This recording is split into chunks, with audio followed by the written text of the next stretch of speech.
நம்முடைய வணக்கம்.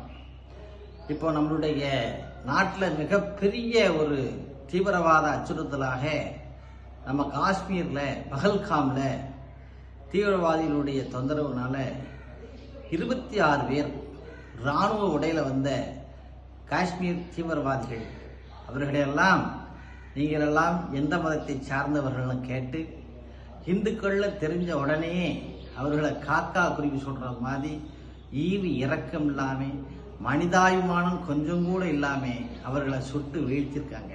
இந்த செயலெல்லாம் மிக மிக கண்டிக்கத்தக்கது. ஒரு மதமானது எவ்வளவு தீவிரவாதத்தை உருவாக்குதுங்கிறதுலேருந்து தெரியுது.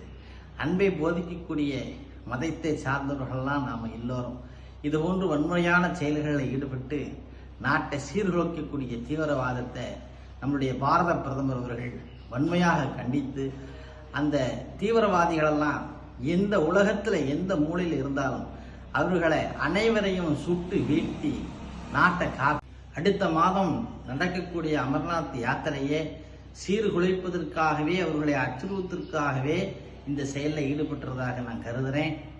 பாரத பிரதமர் அவர்கள் வருகின்ற அமர்நாத் யாத்திரையை வருகின்ற பக்தர்களை நல்லபடியாக பாதுகாப்பாக அழைத்து செல்வதற்கு இவர்களை எல்லாம் இரும்பு கரம் கொண்டு ஒடுக்கி நம்மளுடைய நாட்டை காப்பாற்றி எல்லா மக்களையும் நல்லபடியாக அமர்நாத் யாத்திரை முடிக்கும்படி பாரத பிரதமர் அவர்கள் நடத்த கொள்ள வேண்டும். அவர்கள் இறந்த குடும்பங்கள் அனைவர்களுக்கும் தலா ஒவ்வொரு கோடி ரூபாயாவது கொடுத்து அவருடைய குடும்பத்தை காக்க வேண்டும்.